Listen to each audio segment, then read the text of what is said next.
Alors, Christophe Couturier, vous êtes directeur général de Ecofi Investissement, une société qui gère à peu près 8 milliards d'euros. Oui. Tout le monde actuellement se pose des questions. Comment vous voyez la conjoncture? Qu'est-ce qui est positif aujourd'hui? Comme élément positif, on a quand même l'activité américaine. Les chiffres de l'emploi sont extrêmement forts. 312 000 emplois créés au mois de décembre, 2 600 000 sur l'année 2018. Création d'emplois aux États-Unis veut dire distribution de pouvoir d'achat. Ces personnes qui ont un emploi peuvent maintenant consommer. Elles ont confiance. Ça permet de développer les ventes aux États-Unis. Ça permet aux entreprises d'investir puisqu'elles ont des ventes. Les ventes au détail aux États-Unis sont très bonnes. Elles restent extrêmement fortes et c'est 70% de l'activité américaine, du PIB américain, les ventes au détail, la consommation. L'investissement n'est pas mauvais, donc on peut dire que l'économie américaine est extrêmement porteuse.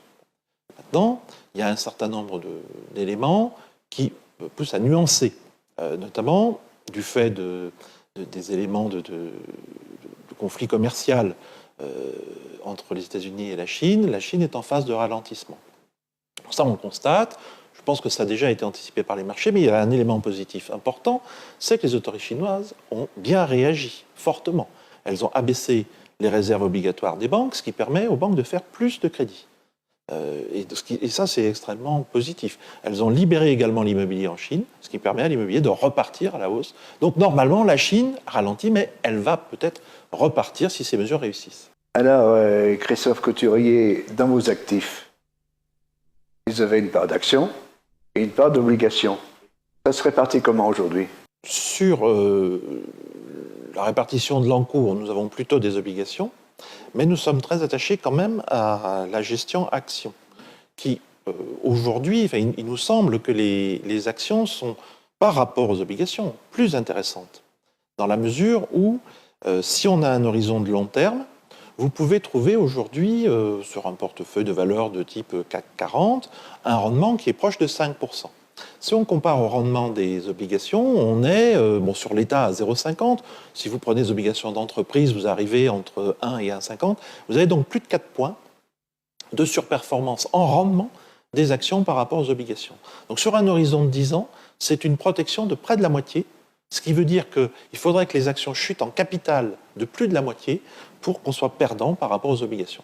Donc aujourd'hui, pour qui a un horizon long et qui accepte la fluctuation, les actions peuvent fluctuer de manière importante, eh bien c'est quand même, il nous semble, un produit qui est très intéressant pour un épargnant. Vous avez eu des performances vraiment spectaculaires ces années passées.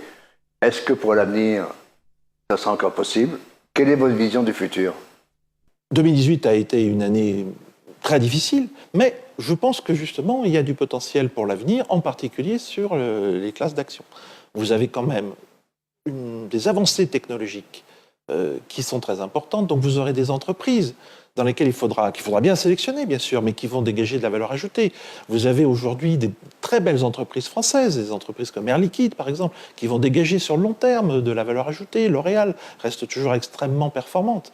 Et donc, pour quelqu'un, là, toujours qui a un horizon long devant lui, un temps important, pour laisser à la rentabilité le temps de s'établir dans la durée, eh bien, c'est quand même extrêmement intéressant. Donc, oui, il y a des perspectives de bénéfices dont l'épargnant pourra profiter. Citez-moi des noms de valeurs auxquelles vous vous intéressez et que vous surveillez.